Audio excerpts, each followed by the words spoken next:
আসসালামু আলাইকুম। বি ব্রেইনারের পক্ষ থেকে সবাইকে সুস্বাগত। আজকে ইতোমধ্যে আমাদের ঢাকা বিশ্ববিদ্যালয়ের বি ইউনিটের পরীক্ষা সম্পন্ন হয়েছে। আমি জাকিত আজহার সমুদ্র অধ্যয়ন করছি ঢাকা বিশ্ববিদ্যালয়ে। আজকে বি ইউনিটের ইংরেজি পার্টটার যে সলভটা আছে সেটা নিয়ে আমি তোমাদের সাথে কথা বলবো। আমরা কিছুক্ষণ অপেক্ষা করব সকলে যেন যুক্ত হয়ে নেয়। এরই মাঝে আমি তোমাদের সাথে ঢাকা বিশ্ববিদ্যালয় বি ইউনিটের ইংরেজি লিখিত অংশ নিয়ে একটু কথা বলতে চাই। তোমরা সকলে একটু জানাও আজকের প্রশ্নটি তোমাদের কাছে কেমন লেগেছে, তোমরা কত পাবে বলে আশাবাদী। খুব অল্প সময়ের মধ্যেই কিন্তু আমরা ক্লাসটি শুরু করে দিব।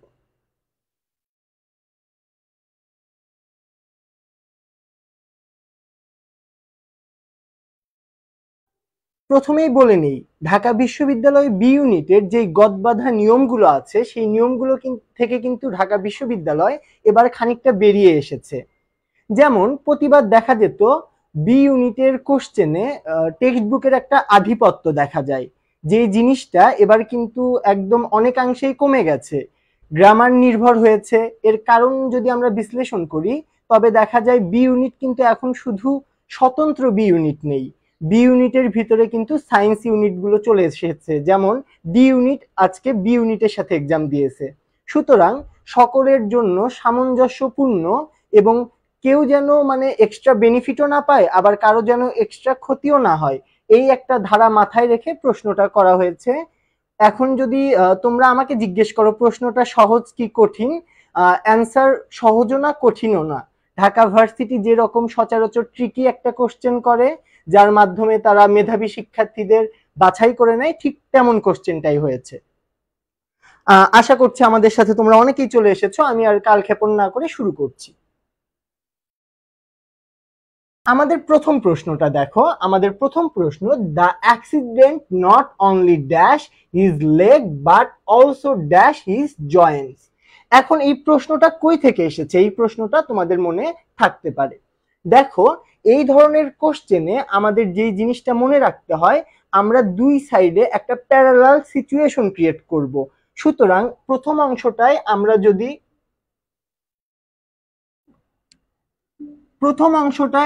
যদি প্রেজেন্ট টেন্স দেই, আমাদের সেকেন্ড অংশটা প্রেজেন্ট দিতে হবে। প্রথম অংশটা যদি আমরা পাস্ট টেন্স দেই, আমাদের প্রথম অংশটা যদি আমরা প্রেজেন্ট টেন্স দেই তাইলে আমাদের সেকেন্ড অংশটাও প্রেজেন্ট টেন্স দিতে হবে। ঠিক আছে? তারপর আমরা সেকেন্ড অংশটা যদি পাস্ট দেই তাহলেও কিন্তু আমাদের সেকেন্ড অংশটাও পাস্ট দিতে হবে। আমাদের কি করতে হচ্ছে, প্যারালাল করতে হচ্ছে। তার মানে এই পাশে আমরা যা ইউজ করব আমরা সেকেন্ড পোরশনটাতেও ঠিক তাই ইউজ করব। এই রুলসটা যদি আমরা ফলো করে এখানে দেখি, আমি যদি সিম্পলি এটার বাংলা করি, আমার সিম্পলি বাংলাটা কি হচ্ছে, আমার এখানে বাংলাটা হচ্ছে, সে দুর্ঘটনাটিতে শুধুমাত্র পায়ে না বরং তার জয়েনেও ব্যথা পেয়েছিল অথবা তার জয়েনও ভেঙে গিয়েছিল। সুতরাং আমি কি করব, আমি এমন দুইটা ভার্ব পিক করব যেই দুইটা ভার্ব আমার এই রুলসটাকে ফুলফিল করে। তো দেখো, ফার্স্টটা হচ্ছে ব্রেকস আর তারপর হচ্ছে ডিসলোকেট। এখানে দেখো, এই অ্যাক্সিডেন্টটা কি হয়ে গেছে নাকি এখন হচ্ছে, এখানে আমি প্রেজেন্ট ইউজ করব না পাস্ট ইউজ করব, শুধুমাত্র এইটুকু কনসেপ্ট থেকে কিন্তু তোমরা বুঝতে পারো যে অ্যাক্সিডেন্টটা হয়েছে, তার পাটা ভেঙে গেছে এবং তার জয়েন্টটা ডিসলোকেট হয়ে গেছে। সুতরাং আমরা অ্যান্সারটা আমরা কি পেয়ে যাচ্ছি, আমরা অ্যান্সারটা পেয়ে যাচ্ছি পাস্ট। এখন আমরা খেয়াল করি চারটা অপশনের মধ্যে যে প্যারালাল আছে এবং পাস্ট আছে। কোন কোন অপশনগুলোতে এক নাম্বারটা আমাদের প্রথমেই বাদ পড়ে যাচ্ছে। তারপর দেখো 4 নাম্বারটা দেখো, ব্রেকিং, ডিসলোকেটিং। এখানে কিন্তু আমরা এখানে প্রেজেন্ট পার্টিসিপল করেছে একটা আইএনজি যুক্ত করে, ব্রেকের সাথে আইএনজি যুক্ত করে, ডিসলোকেটের সাথে আইএনজি যুক্ত করে। এইটাও আমাদের হচ্ছে না, সুতরাং বি, এ আর ডি হচ্ছে না। এখন আমরা বি আর সি এর মধ্যে খেয়াল করব যে কোনটা হবে।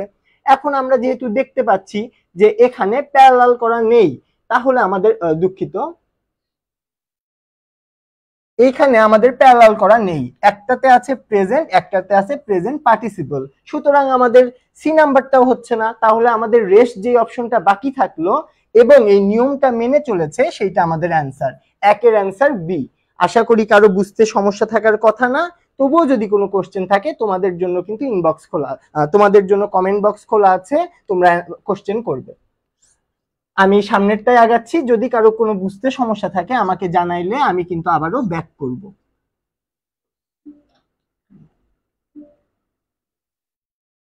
ওকে, আমরা চলে আসলাম আমাদের সেকেন্ড কোশ্চেনে। সেকেন্ড কোশ্চেনটা কি, you should not at stranger, you should not এর পর একটা, ইউ শুড নট এর পরে একটা কিন্তু গ্যাপ আছে, যেই গ্যাপটা কোনো কারণে আমাদের আসে নাই। ওকে, আমি এখন দিয়ে দিচ্ছি, আশা করি তোমরা বুঝতে পারবা। উই শুড নট এর পর একটা ড্যাশ আছে, তারপর আছে অ্যাট স্ট্রেঞ্জার দ্যাট ওয়ে। তার মানে এখানে কোনো একটা জিনিস নিষেধ করা হচ্ছে। এখন এই কোশ্চেনটা কি বেজ এসেছে, এই কোশ্চেনটা কিন্তু তোমাদের মনে থাকতে পারে, তোমরা অনেক কিছু ভাবতে পারো, কিন্তু দিন শেষে এটা কিন্তু একটা প্রিপোজিশনের কোশ্চেন। আমরা কিন্তু প্রিপোজিশনের থেকে যে 2টা বা 3টা কোশ্চেন ঢাকা বিশ্ববিদ্যালয়ের ভর্তি পরীক্ষায় প্রতি বছর আসে, এই নিয়মটা কিন্তু অনেক দিন থেকে চলে আসতেছে, এবারও তার ব্যতিক্রম হয়নি। কিন্তু এবার গ্যাপটা দিয়ে প্রিপোজিশনের যেই ধারণাটা বা সচরাচর কি হয়, একটা ওয়ার্ড দেওয়া থাকে, তারপরে এখানে দেখা যাচ্ছে স্টেয়ার দিয়ে এখানে এখানে একটা গ্যাপ দিয়ে দিত, তোমরা সেখানে বসাইতা অ্যাট হবে না, টু হবে না, উইথ হবে। বাট এবার কি করলো, এবার তারা প্রিপোজিশনটা দিয়ে দিল, বাট প্রিপোজিশনের সাথে যেই ভার্বটা তারা দিল সেটা তারা গ্যাপ দিয়ে তোমাদের একটু কনফিউজ করে দিল। তোমরা ভাবছিলে যে কি না কি কোশ্চেন এসে গেছে, কিন্তু খুবই একটা সহজ কোশ্চেন। তোমরা যদি জেনারেল প্রিপোজিশনটা ধরতে নাও পারো, তাও তোমরা এখানে বুঝতে পারবা অর্থ দেখলে। স্টেয়ার মানে কি, দেখো কারো দিকে আমরা যদি রাগান্বিত হয়ে তাকাই তখন সেটা কিন্তু হয়ে যায় স্টেয়ার। গ্লেন্স কি, আমরা এক নজর তাকাইলাম, তাকায় আমাদের চোখটা আমরা সরাই ফেললাম, এইটা হচ্ছে গ্লেন্স। সি হচ্ছে দেখা, অবজার্ভ হচ্ছে দেখা। এই বি, সি এবং ডি তিনটার একটাও কিন্তু নেগেটিভ কিছু না যে এখানে কিন্তু বলবে ইউ শুড নট। যেহেতু এখানে ইউ শুড নট বলেছে, আমাদের এটা ধরে নিতে হবে এখানে একটা পজিটিভ, এখানে একটা নেগেটিভ থিং বসবে। যেহেতু বললাম স্টেয়ার মানে বোঝানো হচ্ছে যে কারো দিকে রাগান্বিত হয়ে তাকানো বা কারো দিকে কন্টিনিউয়াসলি এমন ভাবে তাকানো যা দৃষ্টিকটু লাগে। সো আমাদের দুইয়ের অ্যান্সার হচ্ছে এ, স্টেয়ার। এখন আমি তোমাদের বলে রাখি, স্টেয়ার অ্যাট, স্টেয়ারের সাথে অ্যাট বসে, স্টেয়ার অ্যাট মানে রাগান্বিত হয়ে তাকানো। তোমাদের সুবিধার্থে আমি একটু কালারটা চেঞ্জ করে নেই। আচ্ছা, তার মানে স্টেয়ার অ্যাট মানে রাগান্বিত হয়ে তাকানো। ঠিক আছে, আশা করি তোমরা বুঝতে পেরেছো। তবুও কোশ্চেন থাকলে তোমরা কিন্তু কোশ্চেন করবে। আমি একবার কমেন্ট চেক করে আসি, তোমাদের যদি কারো কোনো কোশ্চেন থাকে আমি অ্যান্সার করব। আচ্ছা, যাই হোক, আমি আগাচ্ছি সামনের দিকে।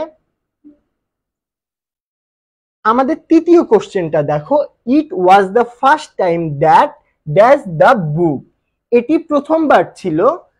এই গ্যাপে কি হবে, এখানে I read, I was reading, I had read, I have read, এইরকম বিভিন্ন ধরনের বাক্য থেকে আমরা বুঝতে পাচ্ছি এই বাক্যটার যে বেসিক কনসেপ্ট, সেই কনসেপ্টটা হচ্ছে আমি, এটা ছিল সেই প্রথমবার যখন আমি বইটি পড়েছিলাম, হতে পারে পড়ছি, হতে পারে বা পড়তেছিলাম, হতে পারে, মানে এই যে অপশনগুলো আছে। এখন আমরা যদি বাক্যর দিকে তাকাই তাহলে কিন্তু আমরা দেখতে পাচ্ছি দ্যাট, বাক্যর দিকে তাকাইলে কিন্তু আমরা দেখতে পাচ্ছি একটা দ্যাট আছে। সুতরাং সরি, একটু ওয়েট করো।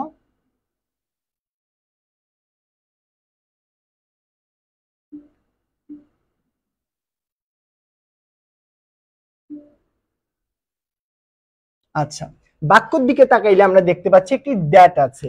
দ্যাটের নিয়মটা কিন্তু খুবই ইজি, আমরা কিন্তু জানি যখন একটা দ্যাট থাকবে তার সামনে কি বসবে এবং তার পিছনে কি বসবে।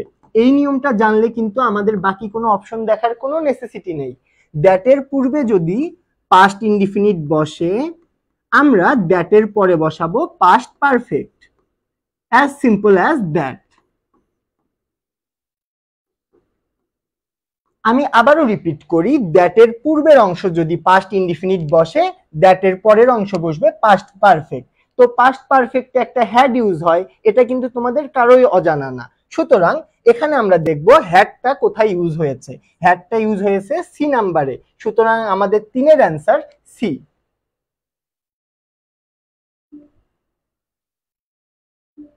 এবার আমরা চলে যাব পরবর্তী প্রশ্নে। পরবর্তী প্রশ্ন দেখো, I don't mind dash negative feedback if it is true. এই সিচুয়েশনটা খেয়াল করো, আমি হয়তো আমার ক্লাসটা কেমন হচ্ছে সেই বিষয়ে তোমাদেরকে জিজ্ঞেস করছি, আমার ক্লাসটা তোমরা বুঝতে পারছো কিনা। যদি না বুঝতে পারো আমাকে একটা ফিডব্যাক দাও, সেই ফিডব্যাকটা যদি নেগেটিভও হয় আমি এটা সাদরে গ্রহণ করব আমার উন্নতির জন্য। সুতরাং এই বাক্যটাও ঠিক এইভাবেই চিন্তা করো, I don't mind dash negative feedback if it is true. যদি সত্যি হয় আমি নেগেটিভ ফিডব্যাকটাতেও মন খারাপ করব না। তো আমরা এইটারও একটা খুব সিম্পল রুলস জানি, ডোন্ট মাইন্ড এই ধরনের শব্দগুলোর পর আমরা কি করব, আমরা একটা বেস ভার্বের সাথে আইএনজি যুক্ত করব। এগুলো খুবই সিম্পল। ঢাকা ভার্সিটির কোশ্চেন হিসেবে যত ট্রিকি হওয়া উচিত ছিল, আমি তো বলবো কিছু কিছু ক্ষেত্রে তারা ততটা ট্রিকি করেনি। এটা তোমাদের জন্য একটা ভালো অপরচুনিটি ছিল। যাই হোক, সুতরাং আমাদের ভার্ব প্লাস আইএনজি এখানে এক্সেপ্টিং হবে, এক্সেপ্টের সাথে একটা আইএনজি যুক্ত হবে। ওকে, আমরা চলে যাব পরের প্রশ্নে। কোশ্চেনটি খেয়াল করো, she has happily been married dash the poet for the last 10 years। এই বাক্যটা কিন্তু হুবহু তোমাদের টেক্সট বুক থেকে এসেছে। আমি তোমাদের একটা রিমাইন্ডার দেই, টেক্সট বুকে একটা লাইন আছে, শিল্পী তার শিল্পীর স্বামী যিনি ছিলেন তিনিও কিন্তু একজন শিল্পী ছিলেন। তিনি তার হাজবেন্ডকে যে 10 বছর আগে বিবাহ করেছে সেই লাইনটা থেকেই কিন্তু এটা দেয়া হয়েছে। টিপিক্যালি যদি তোমরা দেখো তোমরা বলবা যে এটা হচ্ছে একটা প্রিপোজিশনের প্রশ্ন। তো প্রিপোজিশনের একটা প্রশ্নতে তোমরা যদি দেখো যে সেটা বই থেকে চলে আসছে, তার মানে এটা কিন্তু একটা পজিটিভ সাইন। তোমরা বই যদি ঠিকঠাক মতো ভালো করে পড়ো তাহলে কিন্তু তোমরা প্রিপোজিশন, ভোকাবুলারি সবকিছুতেই একটা ভালো মার্কস গ্যাদার করতে পারবে এবং তোমরা এগিয়ে থাকবে। যাই হোক, এখন লক্ষ্য করো, she has happily been married dash the poet for the last 10 years। Married এর পর কি হয়, ম্যারিড এর পর টু হয়, এটা আমরা সবাই জানি, ম্যারিড এর পর টু হয়। দুঃখিত।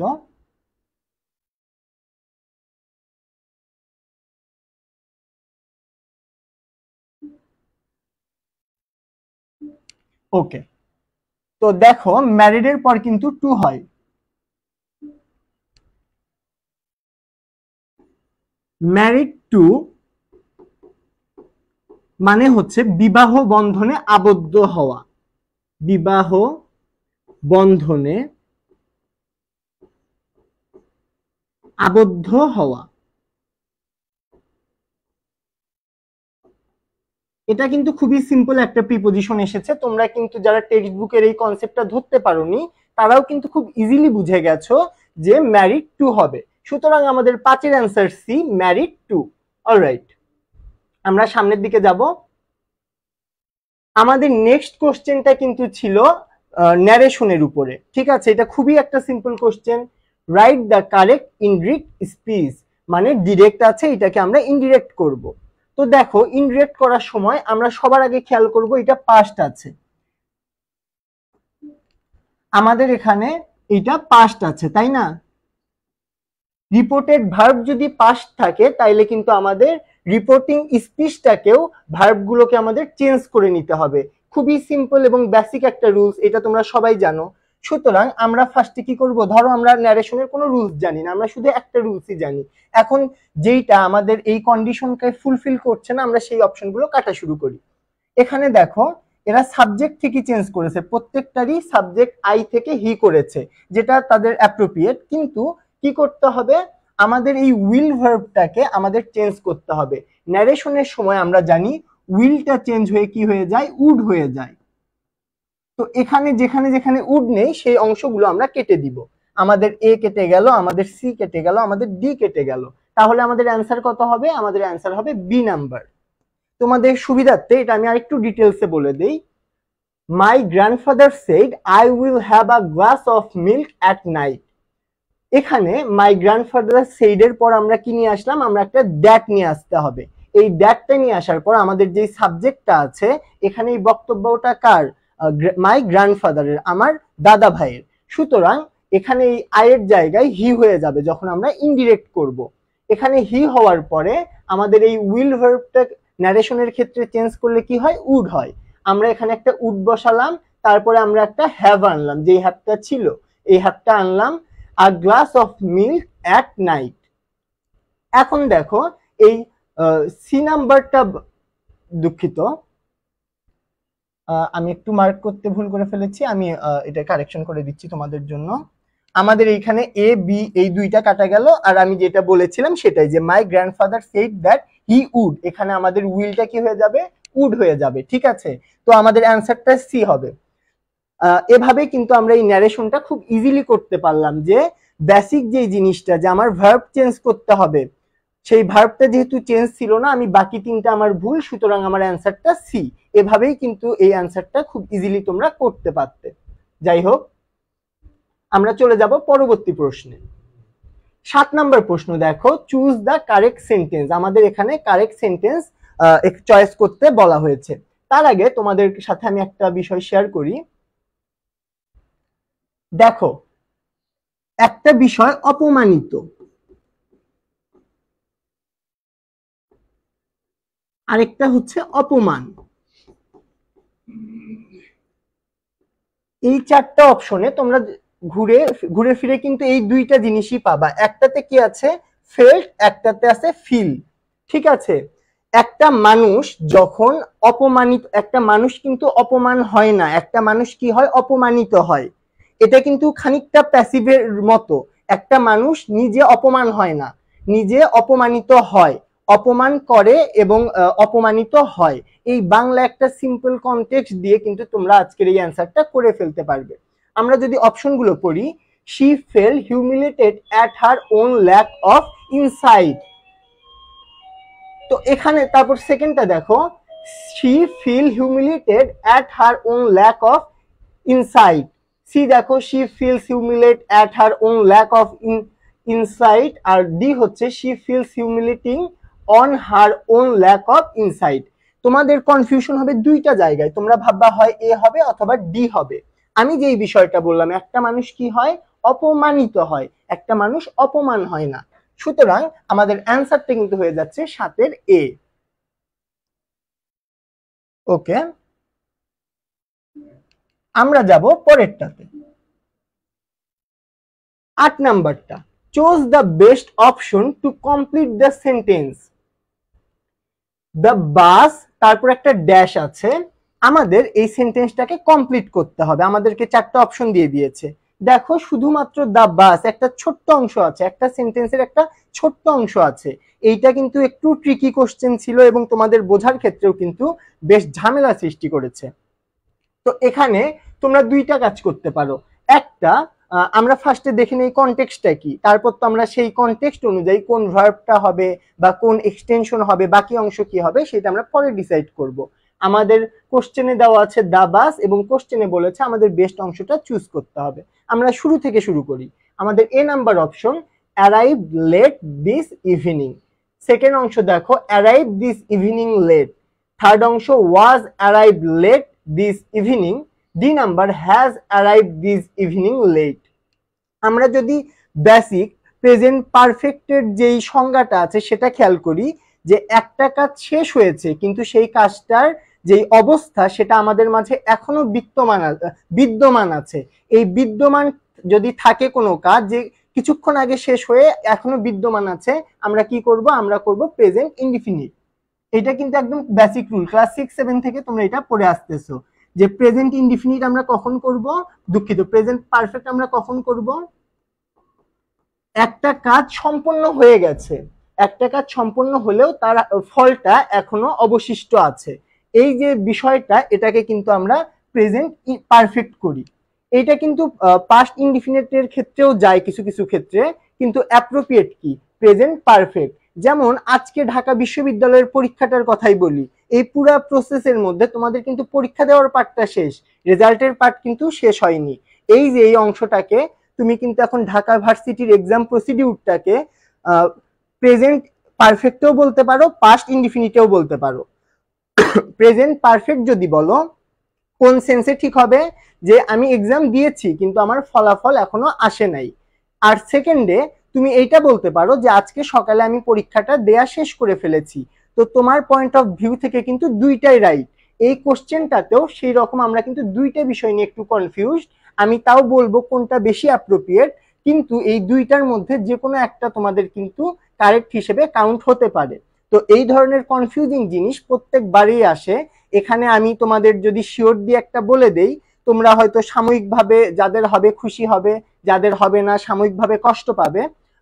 তো আমি তোমাদেরকে দুইটাই তোমাদের সাথে শেয়ার করব, দুইটার মধ্যে যে কোনো একটা অংশ হতে পারে, এবং এটাও বলে দিচ্ছি দুইটাই সঠিক। দুইটাই সঠিক, কিন্তু অ্যাপ্রোপ্রিয়েট কোনটা বেশি এটা কিন্তু তোমাদের জানার জন্য ওয়েট করতে হবে যে ঢাকা বিশ্ববিদ্যালয় কর্তৃপক্ষ কোনটাকে গ্রহণ করছে। ওকে, আমরা খেয়াল করি আমাদের কনফিউশন কিন্তু এ নিয়ে আর ডি নিয়ে।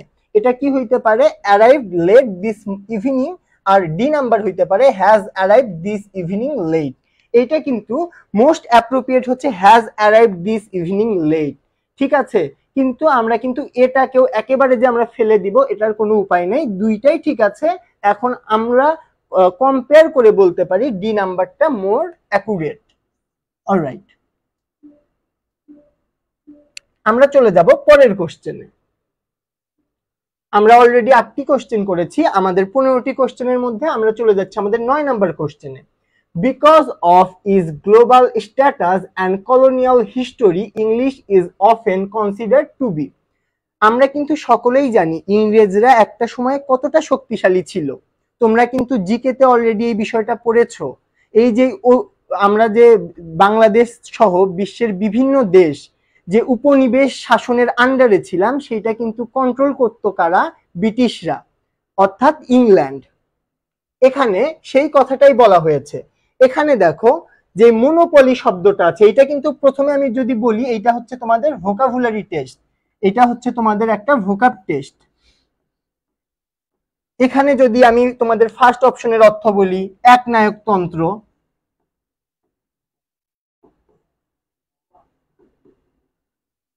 আর তারপরে সেকেন্ড অপশনের কথা যদি আমি বলি, এটা তোমরা এভাবে বলতে পারো প্রভাব বিস্তারকারী বা ক্ষমতাসীন। এটা প্রভাব বিস্তারকারীটাই বেটার হয়। আমি তোমাদের এইটা ছোট্ট একটা ওয়ার্ডে না বলে তোমরা যেভাবে বুঝবা ইজিলি আমি সেভাবে বলতেছি। ইকুয়ালিটি হবে না, তো এটা হচ্ছে সকলে সমান, এটা পবিত্রতা বা ধর্মনিরপেক্ষতা একটা ব্যাপার। তো এইগুলো হবে না, দিন শেষে এইগুলো হবে না। তাদের কি ছিল? তারা প্রভাব বিস্তারকারী ছিল। এখন তোমরা বলতে পারো মনোপলি হবে কিনা? না, মনোপলি হবে না। মনোপলি কেন হবে না?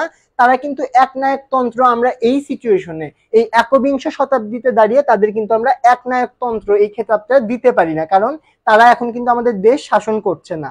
শাসন না করলেও একটা দেশ যখন কিছুদিন আগেও আমাদের দেশটাকে শাসন করেছে, সেটা হতে পারে 200 বছর আগে, তাদের কিন্তু একটা প্রভাব আমাদের মধ্যে থেকেই যায়। সুতরাং আমাদের অ্যান্সারটা হবে বি, 9 এর বি। ওকে, তারপরে আমরা চলে যাই 10 নম্বরে। 10 নাম্বার দেখো, which of the following uses of preposition but is correct. এই কোশ্চেনটা তোমাদের মধ্যে অনেকেই কনফিউজ হয়ে গেছো, অনেকেই এই কোশ্চেনটা ইনবক্সে সহ বিভিন্ন জায়গায় করছে, ফেসবুক প্ল্যাটফর্মগুলোতে এই কোশ্চেনটা ঘুরে বেড়াচ্ছে। তো এখানে কি বলছে? Which of this following uses of the preposition but is correct, অর্থাৎ বাট প্রিপোজিশন হিসেবে এই 4টা বাক্যের মধ্যে কোথায় কারেক্ট। তোমরা তার আগে একটা জিনিস জেনে নাও, বাটের পর কিন্তু সব সময় ভার্বের সাথে আইএনজি হয়। বাটের পরে সব সময় ভার্বের সাথে আইএনজি যুক্ত হয়, এটা কিন্তু তোমরা সকলেই জানো। তো এখানে আমরা আগে দেখি এই রুলসটা কোথায় কোথায় ব্রেক হয়েছে। মানে একদম ডিরেক্ট ব্রেক হয়েছে আমরা দেখি। আমরা যদি সেকেন্ড বাক্য দেখি, he does not seem to be interested in anything but play with toys, এটা কি হইতো? এটা হইতো প্লেইং উইথ টয়েস, তাই না? এটা কিন্তু হইতো playing with toys. I cannot but to admire the beauty of the mountain summit.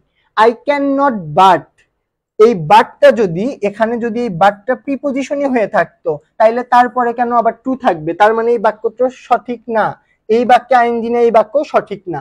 তারপর দেখো, there is no alternative but to, এই তো দেখো এখানে আবার এই জিনিসটা সেম চলে আসছে। বাট যদি নিজেই প্রিপোজিশন হয়, প্রিপোজিশনের পর আবার কেন প্রিপোজিশন যুক্ত হবে? এটা তো ডাবল প্রিপোজিশন না, বাট তো কারোর সাথে ডাবল প্রিপোজিশন হিসেবে বসে না। সুতরাং কি সুতরাং ডি নাম্বারটা হচ্ছে না। আমাদের অ্যান্সার কি হচ্ছে, I am sure no one but he would do such a thing. এখানে দেখো নো ওয়ান বাট, এখানে নো ওয়ান বাট এইটা কিভাবে ইউজ হয়েছে, none but Allah can help us, এটা আমরা করছি না, none but Allah can help us. এই টার্মটার সাথে কিন্তু আমরা সকলেই খুব সুপরিচিত। তো এই যে টার্মটা আছে এখান থেকে কিন্তু আমরা এই বাক্যটাকে আমরা অ্যাপ্রোপ্রিয়েট বলে ধরে নিচ্ছি। সুতরাং আমাদের এই 9 নম্বরের অ্যান্সার কি হচ্ছে, দুঃখিত, আমাদের 10 নম্বরের অ্যান্সার হচ্ছে এ। অলরাইট, তারপরে আমরা চলে যাব আমাদের 11 নম্বরে, find the correct sentence. How long have you been here for. B নাম্বারটা দেখো, I have known him for the beginning of the year, they have known each other since 6 months, this is the worst tsunami since 10 years। এই বাক্যে যেটা করা হয়েছে, তোমাদের কাছে একটা এক্সাম নেওয়া হয়েছে যে তোমরা ফর এবং সিন্সের ব্যবহারটা জানো কি জানো না। ফর এবং সিন্সের ব্যবহার তোমরা জানো কি জানো না। তো ফর কখন ব্যবহৃত হয়, সিন্স কখন ব্যবহৃত হয়, যখন নির্দিষ্ট সময়ের কথা বলে তখন ব্যবহৃত হয় ফর। জাস্ট এই একটা জিনিসের জন্যই কিন্তু এই কোশ্চেনটা দিয়েছে যে তোমরা ফর এবং সিন্সের ব্যবহার জানো কিনা। আর সিন্স কখন ব্যবহৃত হয়, যখন অনির্দিষ্ট সময় ব্যবহৃত হয়। এই একটা ছোট বিষয় দিয়ে কিন্তু আমরা এই আমাদের অপশনগুলো যদি একটা জাজ করি তাহলেই কিন্তু আমরা বুঝতে পারবো। প্রথমে সি নাম্বারের দিকে তাকাও, 6 মান্থস, এখানে কি বসবে, এখানে অবশ্যই বসবে ফর। কেন, 6 মান্থস এখানে আমাদের সুনির্দিষ্ট সময় বলা আছে। তারপর দেখো 10 ইয়ার্স, সুনির্দিষ্ট সময়, আমি এখানে সিন্স না বসাই ফর বসাবো। তারপরে দেখো I have known him for the beginning of the ইয়ার, সালের শুরু থেকে তাকে চিনি। কোন সাল, এটা কি উল্লেখ করা আছে, বা নির্দিষ্ট কোন সালের শুরু থেকে বলা হচ্ছে এটা কিন্তু উল্লেখ করা নেই, তার মানে এখানে ফর না হয়ে এখানে বসবে সিন্স। সুতরাং বাকি তিনটা অপশন যখন ভুল হয় তখন কিন্তু চতুর্থ অপশনটা ঠিক হয়, এটা তোমরা সবাই জানো। কিন্তু কেন হয় আমি সেটাও বলে দিচ্ছি তোমাদের। আমাদের অ্যান্সার হবে এ, এবং কেন হবে, how long have you been here for. এটা কিন্তু আমরা অনেক ইউজ করি, আমাদের একটা খুব কমন একটা sentence, how long have you been here for, তুমি কতদিন থেকে এখানে বাস করো বা কতদিন থেকে এখানে আছো, how long have you been here for. For কেন ইউজ করা হয়েছে, আমি এখানে সুনির্দিষ্ট তথ্য জানতে চাচ্ছি, কতদিন থেকে, যেহেতু সুনির্দিষ্ট তথ্য আমি কিন্তু এখানে লিখেই দিয়েছি। যখন নির্দিষ্ট অথবা সুনির্দিষ্ট সময় জানতে চাবে তখন ফর, যখন অনির্দিষ্ট সময় হবে তখন সিন্স। আশা করি তোমরা সকলে বুঝতে পেরেছো। অর্থাৎ আমাদের 11 অ্যান্সার এ। অলরাইট, আমরা সামনের দিকে আগাবো। আমাদের পরের কোশ্চেনটার দিকে আমরা খেয়াল করি, which of the following sentence has an adverb in it। দেখো, I was delighted to see them happy, he told me that he was going on a tour, I loved slow paced music। তারপর D number, and they lived happily ever after। আমরা কি জানি, আমরা কিন্তু অ্যাডভার্বের যে basic নিয়ম, আমি আবার বারবার যে বেসিক কথাটা উল্লেখ করছি কারণ আজকের কোশ্চেনটা খুব বেসিক বেসড হয়েছে, কারণ আমরা অ্যাডভার্বের নিয়মেই কিন্তু আমরা জানি। অ্যাডভার্বের ক্ষেত্রে আমাদের কি হবে, একটা এল ওয়াই যদি যুক্ত থাকে, এটাকে কিন্তু আমরা অ্যাডভার্ব চেনার উপায় আমরা পড়ি না, একটা এল ওয়াই যদি যুক্ত থাকে তখন সেটা কিন্তু অ্যাডভার্ব। হ্যাপিলি আমরা দেখেই কিন্তু বুঝতে পাচ্ছি হ্যাপিলি অ্যাডভার্ব। তোমরা অনেকেই এ বি হবে না এটা তো তোমরা বুঝেই গেছো, সি কেন হবে না এটা নিয়ে অনেকের কনফিউশন আছে, বা অনেকে সিটা অ্যান্সার করেছো, আমি যাদের সাথে কথা বলেছি শুনলাম। তো এখানে তোমাদের ক্ষেত্রে বলি, দেখো এখানে তোমরা যে স্লোটাকে অ্যাডভার্ব মনে করছো সেটা অ্যাডভার্ব না, সেটা হচ্ছে অ্যাডজেক্টিভ।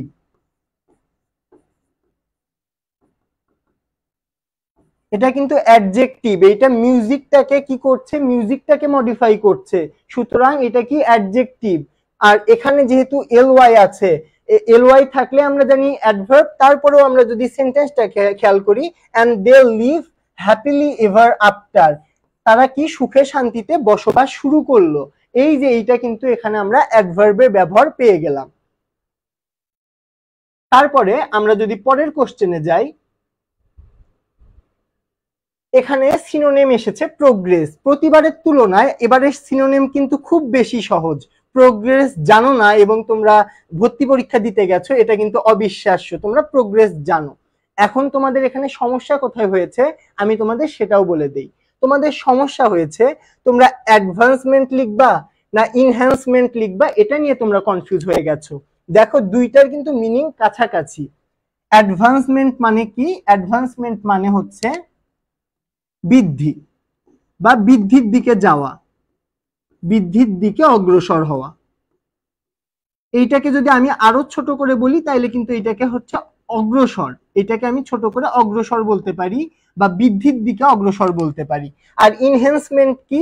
সবৃদ্ধি। ইনহ্যান্সমেন্ট মানে সবৃদ্ধি। তো তোমাদের এটা বলে রাখি, ইনহ্যান্সমেন্ট এটা কোথায় ইউজ করা হয়? এটা আমরা যখন আমরা কোনো অফিসিয়াল কাজে টাকা পয়সা হিসাবের কথা বলি বা ব্যাংকগুলো তাদের যে প্রবৃদ্ধির কথা বলে, সবৃদ্ধি বা প্রবৃদ্ধি, সেখানে কিন্তু আমাদের ইনহ্যান্সমেন্ট ব্যবহার করা হয়। যেহেতু এটা আমাদের ওই রকম কোনো টার্ম না যেটা আমরা অর্থের কথা বলছি বা বিবেচনা করছি, সুতরাং আমাদের কিন্তু প্রোগ্রেসকে আমরা কি দিয়ে ডিফাইন করব? আমরা ডিফাইন করব অ্যাডভান্সমেন্ট দিয়ে। এবারের সিনোনিমটা আসলে অনেক সহজ এসেছে, আমি আশা করছি এটা তোমরা সবাই পেরেছো। কেউ যদি ভুল করে থাকো একটু জানাবে যে কে ভুল করেছো, আর যাদের হয়েছে তারাও একটু কমেন্টে জানাবে। ওকে, আমরা চলে যাব পরের কোশ্চেন। আমরা প্রায় শেষের দিকে চলে এসেছি। আমাদের 14 number question, find the correctly spelled word. এইটা কিন্তু আবারও আমাদের টেক্সট বুকের কোশ্চেন। তোমরা কিন্তু ইউনিট 3 খুলেই এই কোশ্চেনটা পেয়ে যাবে। আমাদের ইউনিট 3তেই তোমরা কিন্তু কোশ্চেনটা পেয়ে যাবে। সো এইটাও কিন্তু এবার কিন্তু আমাদের কোশ্চেনটা অনেক বেশি সহজ হয়েছে। ইংরেজি যতটা সহজ হয়েছে তোমরা জিকে এবং বাংলাতে ঠিক ততটাই প্রবলেম ফেস করেছো। ইংরেজি পরীক্ষাটা যারা ভালো দিয়েছো বা ইংরেজির মার্কস ভালো তুলে যারা এই বাকি দুইটা কভার করতে পারবা, আশা করা যায় তারা ঢাকা বিশ্ববিদ্যালয় ভর্তি যুদ্ধে জয়লাভ করবে। ওকে, আমরা চলে যাব পরের কোশ্চেনে। পরের question, identify the types of sentence. আমাদের এই সেন্টেন্সের টাইপটা বের করতে বলা হয়েছে। তো এইটাও কিন্তু টেক্সট বুকের লাইন, এইটাও কিন্তু আমাদের টেক্সট বুকের line. I have a dream, I have a dream তোমরা কবিতাটা পড়েছো না? বা আমি যদি ফুললি তোমাদের বলি যে তোমরা যে ড্রিম চ্যাপ্টারটা আছে তোমরা কিন্তু সেটা পড়েছো, সেই চ্যাপ্টারের কিন্তু এইটা একটা লাইন, এটা কিন্তু উঠাই দিছে। এখন তোমরা যদি এটা আইডেন্টিফাই নাও করতে পারো তাতেও যে বেশ ক্ষতি হয়ে যাবে এমন কিছু না। তোমরা কি দেখছো? সো এর পরে একটা লেট আছে, লেট দ্বারা শুরু হওয়া প্রত্যেকটি সেন্টেন্স ইম্পারেটিভ সেন্টেন্স। লেট দ্বারা যুক্ত প্রত্যেকটি সেন্টেন্স ইম্পারেটিভ সেন্টেন্স। আমাদের অপশনে কি আছে? ইম্পারেটিভ আছে, আমরা ইম্পারেটিভ দিব। আমাদের অন্য কোনো অপশনের দিকে খেয়াল রাখার কোনো বিন্দু মাত্র প্রয়োজন নেই। আমি আশা করছি আজকে পরীক্ষাটি তোমাদের সকলেরই ভালো হয়েছে। আর যদি কারো ভালো হয়ে না থাকে তাদের ক্ষেত্রে আমি একটা কথা বলি, লাইফ অনেক বড়, সেখানে তোমরা বারবার সুযোগ পাবে। ঢাকা বিশ্ববিদ্যালয়ই সব না, ঢাকা বিশ্ববিদ্যালয়ের বাহিরেও অনেক কিছু আছে। যারা চান্স পাবে তাদেরকে অবশ্যই সাদর আমন্ত্রণ। কিন্তু তোমাদের মধ্যে কেউ যদি অকৃতকার্য হও তাদের কিন্তু এখানেই হাল ছেড়ে দেওয়ার কিছুই হয়নি। আমি রিটেন নিয়ে কথা বলবো, তার আগে দু একটা কথা বলে নিচ্ছি। রিটেনটা নিয়ে আমি অবশ্যই কথা বলবো তোমাদের সাথে। আর কারো যদি এই কোশ্চেনগুলোর মধ্যে কোনো সমস্যা থাকে আমাকে জানাইতে পারো, আর রিটেন নিয়ে এর পরে আমি কথা বলবো। তো আমি যেটা বলছিলাম যে মানুষের জীবনটা অনেক বড়, কোথাও ব্যর্থ হলেই জীবনটা কিন্তু শেষ হয়ে যায় না। আজকে যাদের ঢাকা বিশ্ববিদ্যালয় পরীক্ষাটা আশানুরূপ হয়নি তারা কিন্তু রাজশাহী, চিটাগাং, জাহাঙ্গীরনগর সহ গুচ্ছের বিভিন্ন বিশ্ববিদ্যালয়ে চেষ্টা করতে পারো। এছাড়াও কিন্তু অপার সম্ভাবনা আছে তোমাদের সামনে। ওকে, আমি এখন তোমাদের রিটেন নিয়ে একটু কথা বলি। এবারে রিটেনটা দেখো, তোমরা কিন্তু রিটেনটা নিয়ে অনেকেই কনফিউজ হয়ে গেছো। টারশিয়ারি এডুকেশন বলতে তোমাদের কি বোঝানো হয়েছে? টারশিয়ারিটাকে প্রাইমারি এডুকেশনের বিপরীত ধরা হয় টারশিয়ারি এডুকেশনকে, ঠিক আছে? টারশিয়ারি এডুকেশনকে প্রাইমারি এডুকেশনের অপোজিট। অর্থাৎ তোমরা হচ্ছে তোমরা কলেজ অথবা ভার্সিটিতে, তোমরা কলেজ অথবা ভার্সিটিতে যেই পড়াশোনাটা দেখো বাংলাদেশের প্রেক্ষাপটে সেইটা সম্পর্কে জানতে চাওয়া হয়েছে। তো এটা অ্যাকুরেটলি যারা লিখেছো তারা তো অনেক ভালো মার্কস পাবে, এটা যেমন সত্য ঠিক তেমনই কেউ যদি বাংলাদেশের শিক্ষা ব্যবস্থা নিয়ে লিখে রাখো বাংলাদেশের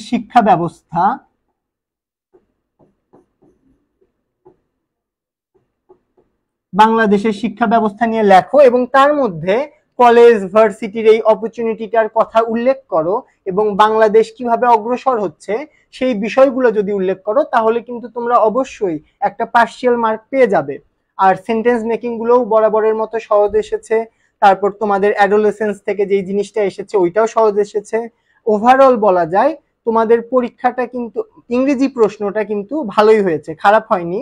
এখন অনেকে বলতে পারো যে ভাইয়া কনটেক্সট রাইটিংটা তো ঢাকা বিশ্ববিদ্যালয়ে এতদিন আমাদের ফেস করতে হয়নি। আসলে ভর্তি পরীক্ষা মানে অনিশ্চয়তা, কখন কোথায় থেকে কি আসবে বলা খুবই কঠিন। এবার কত মার্কস পেলে চান্স পাওয়া যায় এই একটা কমন কোশ্চেন আমি সবার কাছেই দেখতে পাই বা পাচ্ছি।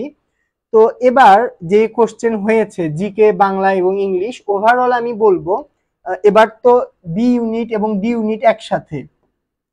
তো বি এর যারা আর্টস আছো, সায়েন্স আছো, আমি আর্টস এবং সায়েন্সেরটাই বলি, কমার্সেরটা ডিফাইন করা অথবা গেস করা একটু কঠিন।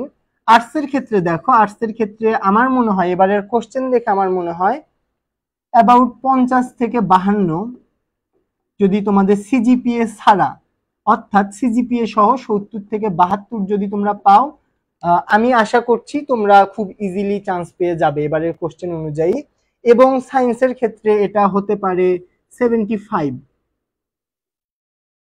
এটা কিন্তু আমি সিজিপিএ সহ বলছি, সিজিপিএ সহ আমি 75 76 বলছি, ঠিক আছে? এটা সিজিপিএ সহ, অর্থাৎ 55 থেকে 60 এই রেঞ্জটা তোমাদের জন্য সেফ। আর তোমাদের জন্য 50 থেকে 55 এই রেঞ্জটা সেফ আজকের 100 পরীক্ষার মধ্যে, এইটা বললাম। এইটা ভ্যারি করে, প্রথমে দেখা যাবে ওয়েটিং থেকে ডাকবে, তারপরে এভাবে আস্তে আস্তে তোমরা এগিয়ে যাবে বা তোমাদের কাঙ্ক্ষিত সিটটি পাবে। হতাশ হওয়ার কিচ্ছু নেই, সামনে রাজশাহী সহ বিভিন্ন প্রতিষ্ঠানের পরীক্ষা, সুতরাং তোমরা একদিন 2 দিন বিশ্রাম নিয়ে আবারও পুরো দমে তোমাদের ভর্তি লড়াইটি চালিয়ে যাও। সবার জন্য অসংখ্য শুভকামনা জানিয়ে আজকের লাইভ ক্লাসটি এখানে শেষ করছি। আসসালামু আলাইকুম।